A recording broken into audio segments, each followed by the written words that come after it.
Welcome to the Vocation of the Business Leader podcast. I'm Greg Bostert. Here, we explore how Catholic leaders let Christ and the teachings of the church he founded guide their work, integrating faith and business. Each episode offers inspiring stories to help you live an undivided life. Thanks for joining us. Let's meet our guest, Raul Hernandez, Ochoa. Welcome, Raul. Greg, I'm excited and energized to be here. Awesome. Would you tell us a little bit more about yourself? San Diego, California. Surf a little bit, not a pro. Do a lot of exercise here. Got 2 kids at home. And I help companies grow through strategy, go-to-market, sales, and organizational leadership. Okay. So you have had your business Do Good Work. That's a good name. I like that. Correct. So for over 6 years.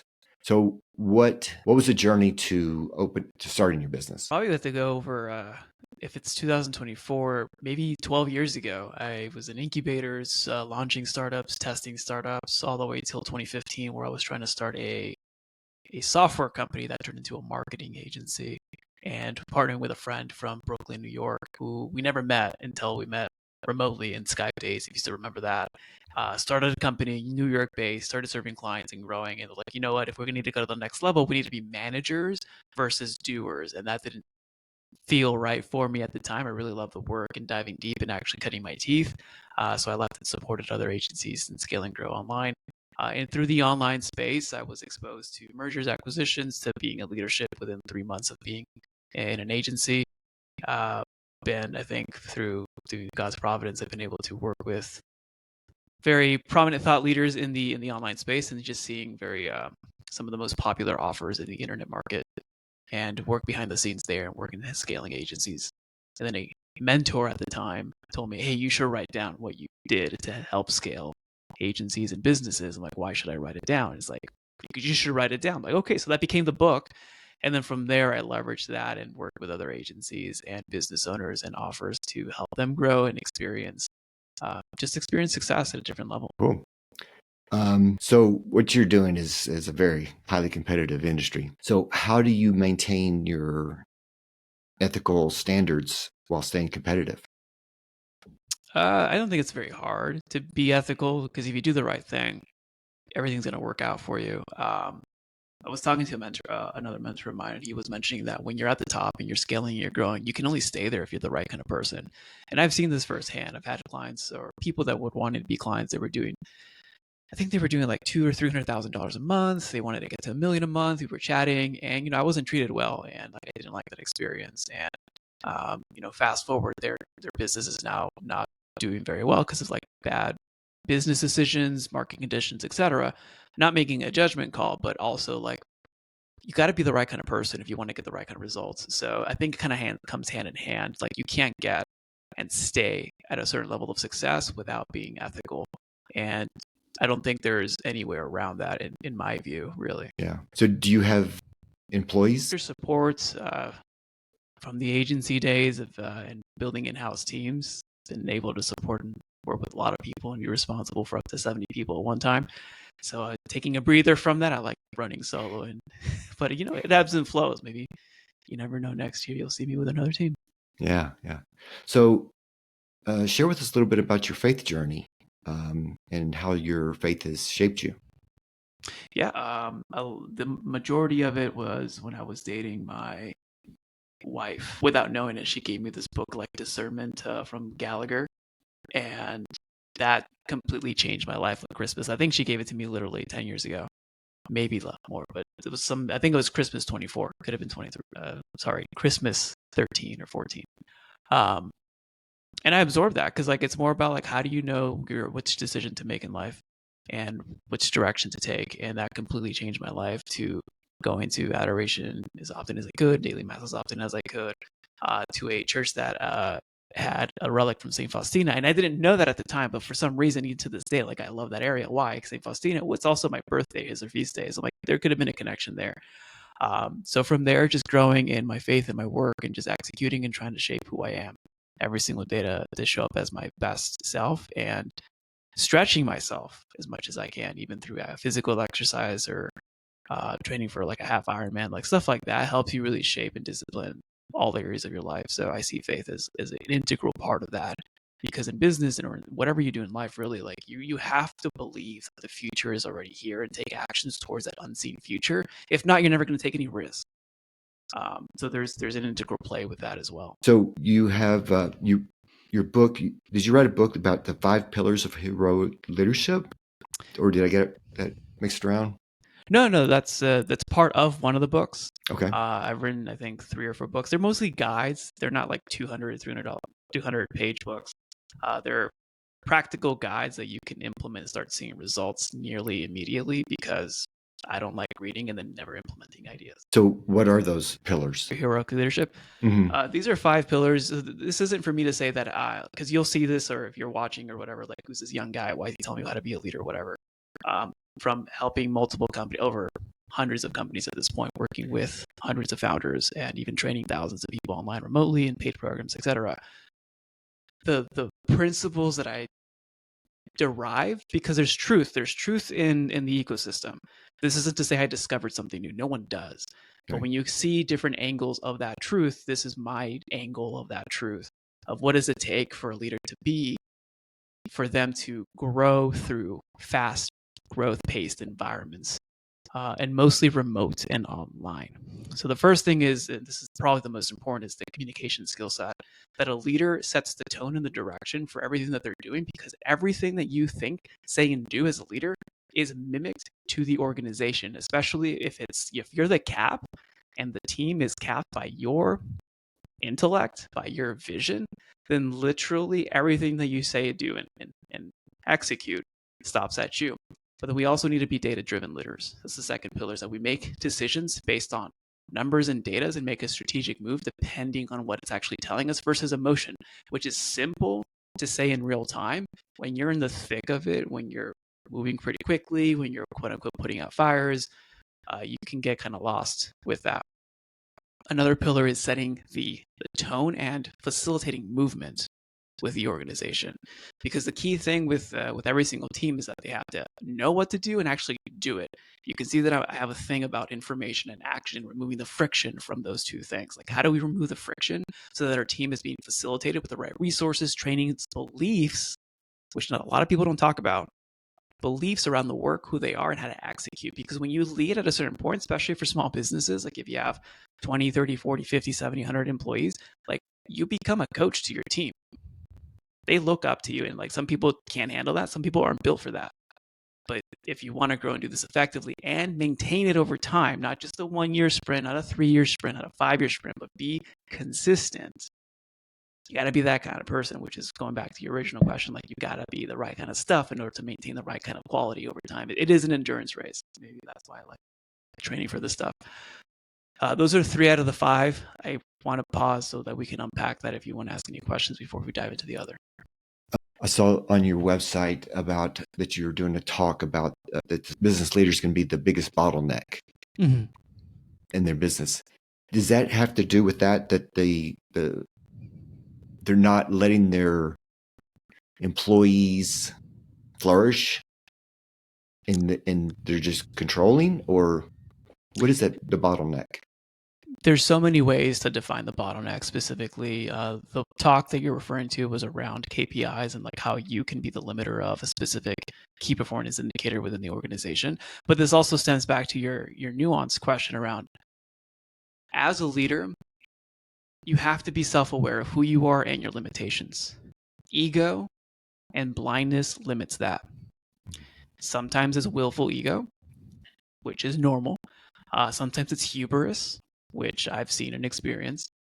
Sometimes it's blindness, which a lot of us probably are going through right now.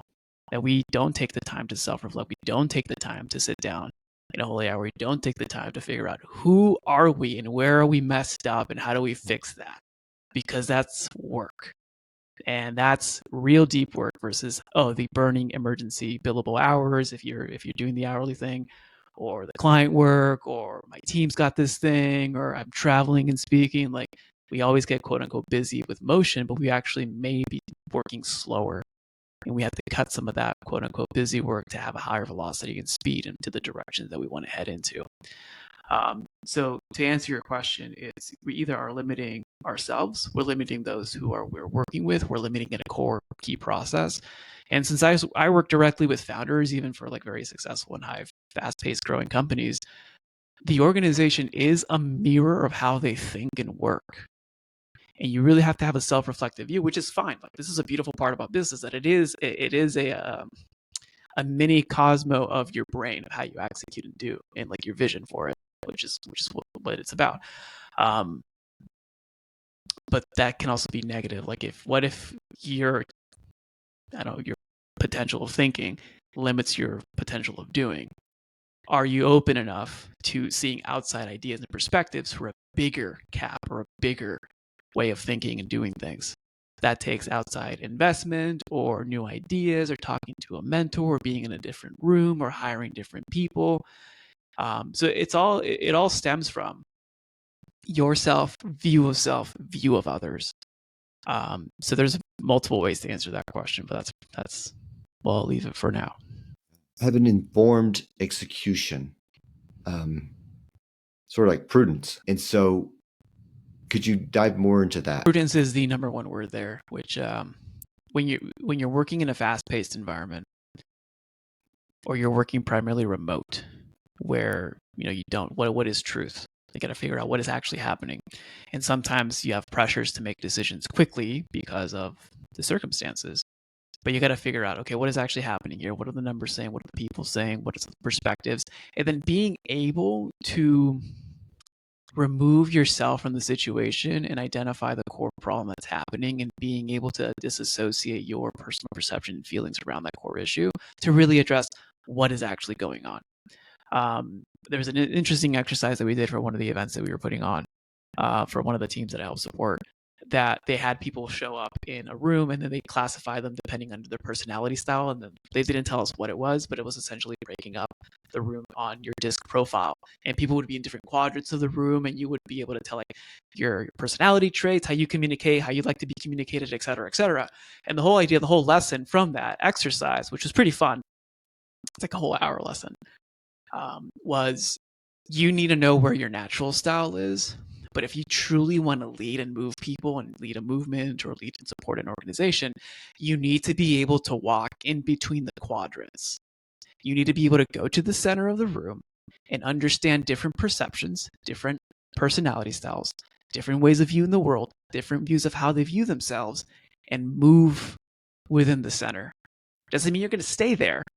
And some people, like I can tell you right off the bat, and leaders and people and clients that I've worked with, impatient, don't care to do that work, may not have time to do that, or may not know how to do that, which is fine. But you have to know where you're at doing this. So when it's called informed execution, you got to be able to do all that and still make a decision and get things done. So not easy. I'm not putting this as an idealistic thing. All I'm saying is that this is doable. If a dude from San Diego whose English is his second language, who grew up like literally, we'll put the little different bars, who grew up in very low income or whatever, if I can do it, you can do it listening to this. Is that something that you train your clients on? Not primarily like this is the only thing, but when I work with founders or their executives directly, I help challenge them and support them in seeing that. I don't really sell or solicit myself as I'm going to be your mindset coach or whatever, because there's a lot into that, but I naturally go into that regardless if we're at a table, at a men's group, at a friend's group, or with a client. Like I will challenge you, because in helping you, I help me as well. And it's a beautiful thing. What do you think? I mean, is there a common need that you find when in your clients, or they're all different and you just have to figure out where to start? Well, the common need, the main anchor that I focus on is growth. Go to market, sales, offer, packaging, pricing, positioning, and then from there, fulfillment, operations. And then the key thing are the humans, the leadership, the minds that are executing that. So the main needs from there are, if I were to put like circles or like Venn diagrams and overlap, the main needs are always sales and offer creation, and then the beliefs around execution. And the beliefs then that's when we work on the mind. Now, if you're talking about what are some of the things that they need to figure out, is just helping them see kind of the work that we just mentioned earlier, helping them see that as you grow, you become a coach, you support people. As you work with other humans, everything is solvable, but you'll have these similar trends, especially with change, and guiding them how to execute that change. And the nice thing about humans is that we're very predictable. Yeah. Not broken. Oh, it's a beautiful thing. Yeah. So what are the last two? The last two, these are soft. So setting the stage is like your vision. And I will say something about vision, and I'm not going to say like a famous 3-word operating system out there, but when you start focusing on only doing like vision for your company, you can become a delusional visionary. Just FYI, like that thing of spiraling into vision, like at some point you're going to have to come down to earth and apply it. If you say, oh, I have other people to do that and you can't actually apply it, I would actually challenge that. Like, are you really a founder or are you just an ideas person? And I've seen the dark side and the good light of that. So I'm just saying that openly. But that's setting the stage. It's like, here's the direction. Here's what we're going to do. Here are the initiatives, being able to execute and facilitate others to execute, not being afraid of getting your hands dirty if you have to. Because I think we're taught from MBAs and different schools, like, hey, you've got to hire managers. These managers going to do. Sure, but also, like, if you haven't read, like, Paul Graham's founder mode, like, there's also an antithesis of that. Some of the best companies still have founders coming in and supporting and driving change themselves. So it's just like challenging thoughts here. Taking the informed execution, like we just mentioned. Now, the last two, these are soft. First is you got to be steady. No one likes a founder or a leader who is bouncing off the walls with hype energy and ideas that are different every single week, because people want stability and direction and seeing things through. Maturity sees things through. Okay, got to be steady. The other one is you got to fuel others. And this is, I mean, I've clients who have vision, like, we're struggling with this. This isn't to say that you're coming in and being a hype man for your team. That could be part of it. But it's also like, what does your team actually need? They need the tools, trainings, and support. But beyond that, what do they need? They need the encouragement, the empathy, and the understanding. Because again, like you mentioned, we're all human, we're all broken.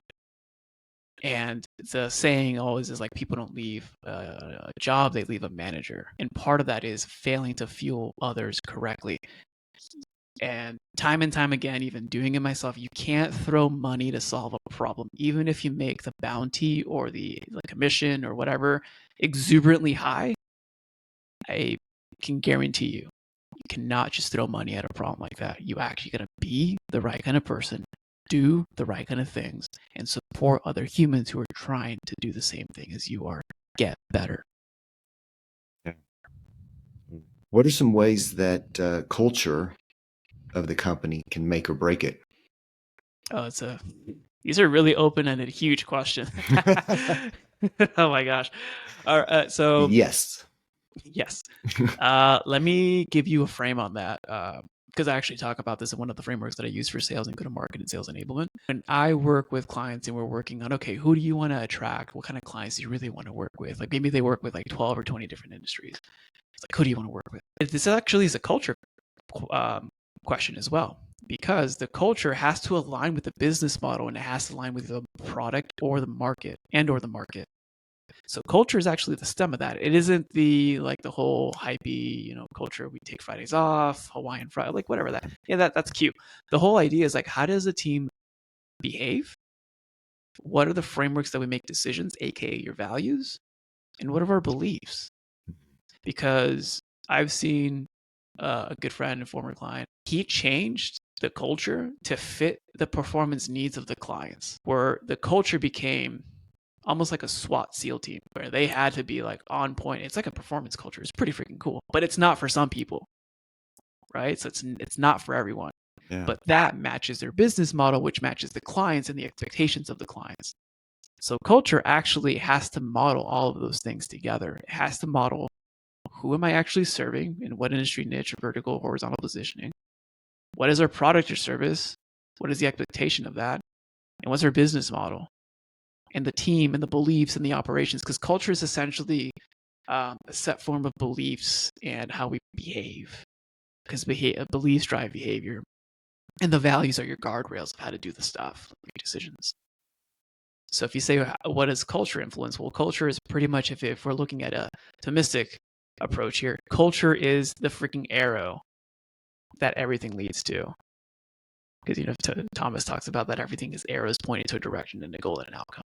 So what is culture? It's the tip of the arrow. Yeah, that makes sense, because sin is an archery term, missing the mark. And so, yeah, that's good. That is true. And I think a lot of people leave culture as the thing back of their mind, like, that doesn't matter. But it's completely relevant to everything you do. What advice would you have for a business leader out there that is struggling to integrate their faith in their work life? That's tough. I don't know. If you're struggling, I mean, I don't know why you're struggling. One. Number two is it a fear thing? Is it a personal thing? Is it an industry thing? Are you working with highly regulated pieces? I think, to be honest with you, I've never really been super shout from the rooftop kind of guy. Like, what I'm doing right now is a little bit out of my comfort zone, but I think it's important because one of my mentors mentioned that when he fills auditoriums like around the globe. And he's like, if I don't talk about my faith, I think more than 60 or 70% of people like are Christian or something like that. He's like, then I'm going to lose like half of my audience or like a majority of my audience because everyone wants to know where you're at. So that's why I'm doing this now. But to integrate it within the work that you do is like, how are you showing up as a person? What are the words that you use? What do you view yourself as? How do you view other people? Are you transactional? Are you relational? Why are you doing what you're doing? So how do you show up in a micro way where they can sense that this is a little bit different or that your approach is different? I kid you not, I firmly believe that for me to be able to have meditation and contemplation, either through holy hours or through prayer, helps me show up in a way more different pace. And we have neuroscience to prove this too. That the way in the theta and the waves that we have from our brain, the way that we operate, we create this, I don't know, this aura, this energy field or whatever. I don't know too much about that yet. But we create that. And the way that you execute reality, the way that you live and step into this reality that we have when we're working with other people, you do show up differently. So if that's all you do that. Wake up earlier, do something hard, take a cold shower, go out, go pray, do your thing, and then go to work, but do it in a different style. Do it in a different approach. Do the thing that you're uncomfortable with. Do the thing you're resisting. And the good that you're resisting, not the bad that you're resisting. Let me don't be smart, but it's like step into that. Now, if you're I think the idea of leaving your faith at the door at work is a dying idea. I think this is something that is going to change it. A lot of people are doing it and living it. But just look at athletes. Like if you see the athletes, or I'm watching the world like a baseball fan here. Every single athlete that does the sign, like they're living it out in the field. Why don't you live it out in your field? In a simple way. They're not preaching, they're not taking the mic, but the way they talk, the way that they do their things, the way that they execute, and the way that they attribute their success. So that's a cool way to share that. It's a cool way to show like, hey, this works. I was even listening to a podcast with this dude that when he bought property, because he bought businesses every 6 weeks, or properties and businesses like that every 6 weeks. And he said that him and his wife would go to the property and pray out every corner of the property for the business. He didn't tell us what to think or believe. He just told us, here's what I did. That's different. So what is your ideal client? Ideal client this is interesting because I've worked both within the organizations to scale offers and scale product-based services or coaching and info, and then also the businesses themselves to scale that. So right now I primarily have those two as the dual. For the service-based side, they're selling something expensive, multi 6-figure relationships, and they're selling technology, website, marketing, like to other clientele, and they need support to narrow and like refine that and create more predictability, but also to operationalize that. And on the other side, I'm also supporting and helping offers, like if you're helping people make transformations in their life through a positive lens of health or mindsets or personal development. Just how do you take that offer and reframe it and go to market with that? So I support those as well, but it's a good even split. Is there anything that I didn't ask you that you'd like to talk about? I mean, there's a running information, but I think the key thing really that you didn't ask me, I think you did ask a lot. I think the key thing is just focusing on your habits, focusing on the thing that you're doing, you're executing. How are you showing up? How are you looking through it? Because the number one skill set, this is something that's come to my realization because the more that I learn, the more that I develop. The number one skill set in life and as a human is communication. And if we really do believe that the word was made that the word, the logos, was made flesh. That's communication. Because if you think of the eternal mind and then the act of that and the love of those two things are in the Trinity, then the communication piece is the number one thing that we can do here as humans. How we communicate to ourselves, number one, to the source, and to others. And through that, we can fix a lot of unintentional miscommunication, which creates conflict. And it's because a lot of us are either in a program, like we're running our subconscious mind, and we're not actually thinking about what we're doing, which is why meditation and contemplation are so important in goal setting, so that you can have direction in your life. And like every hour, like Jose Maria says, like pretend you're on the road to Emmaus, so like stay with us for today. Because he's always passing by, but you never really think, wait, can you just stay for a little bit? Can you just like hang out here? And then always asking, seeking, and knocking. Not like, oh, I want this thing, please, please, please. More like, help me with this, and invoking the Spirit to be with you, which is so pivotal and important to ask. Then when you're seeking, asking at the same time. And when you're doing, before you do, ask for that support. And I think you'll see mini or macro. I think macro, but these are small transformations over time that create a macro transformation in your life. Yeah, it's beautiful. That's awesome. I think that's a good place to end. Thank you so much, Raul. I really appreciate your time. Greg, thanks for making this platform. You bet. Thank you for joining us today on today's episode of the Vocation and Business Leader Podcast. We hope you found inspiration as we explore the powerful union of faith and business. If you enjoyed this episode, please subscribe, share it, leave a review. Your support helps. Until next time, may God bless you.